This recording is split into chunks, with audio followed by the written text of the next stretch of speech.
दाजुभाइ हे हितकार यस्तो गीत गाउँदैछु परिचार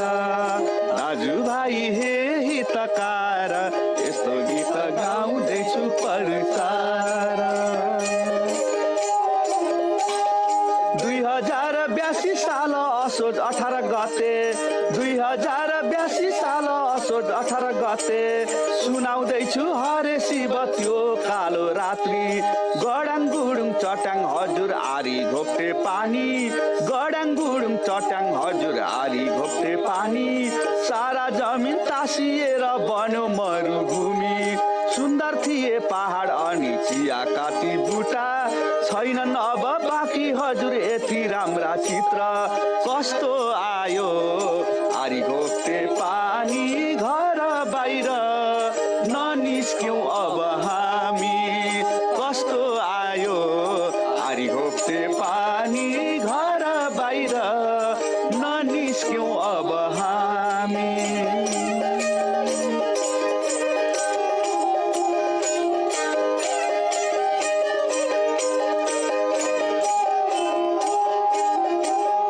खेत काटी काट्दा हजुर बाँस काटी बुटा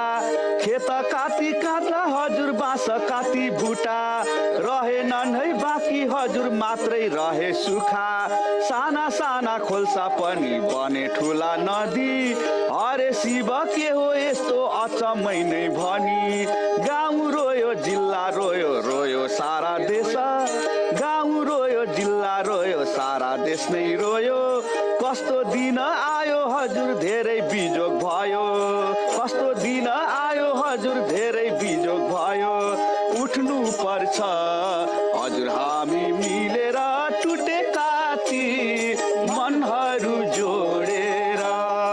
उठ्नु पर्छ हजुर हामी मिलेर टुटेका ती मनहरू जोडेर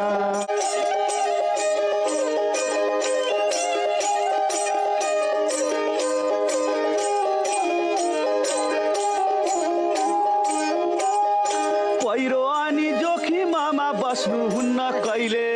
पहिरो अनि जोखिममा बस्नुहुन्न कहिले भलहरू कटाउनु समयमै पहिले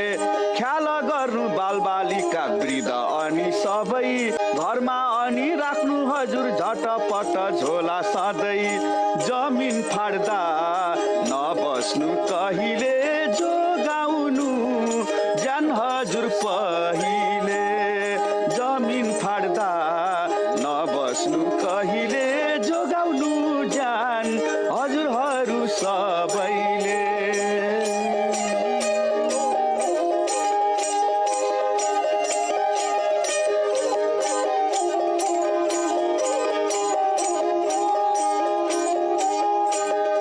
घर बनाउँदा ख्याल गर्नु मैदान र सम्म घर बनाउँदा ख्याल गर्नु मैदान र सम्म जमिन छान्दा सोच्नु हजुर बाढी पहिरोमा बच्न विकासले खुसी ल्यायो भन्थे सधैँ सबै होइन रहेछ यो त हाम्रो छडिकको मात्र नबस्नु है खोला छेउमा आउँछ है बाढी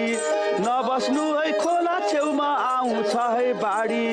बगाउँछ है घर बारी जानै लिने गरी बगाउँछ है घर बारी जानै लिने गरी सुन्नु रेडियो हेर्नु टिभी समय समयमा सुन्नु रेडियो हेर्नु टिभी समय समयमा दिन्छ यसले सूचना आपत विपदमा दिन्छ यसले सूचना आपत विपदमा रेडियो सुन्नु समय समयमा जान यसले जोगाउँछ बेलैमा रेडियो सुन्नु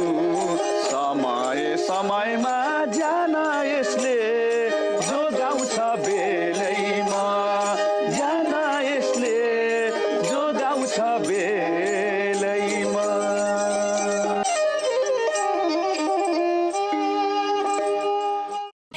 मौसम जानकारी लिने बानीले रक्षा गर्छ सानो सावधानीले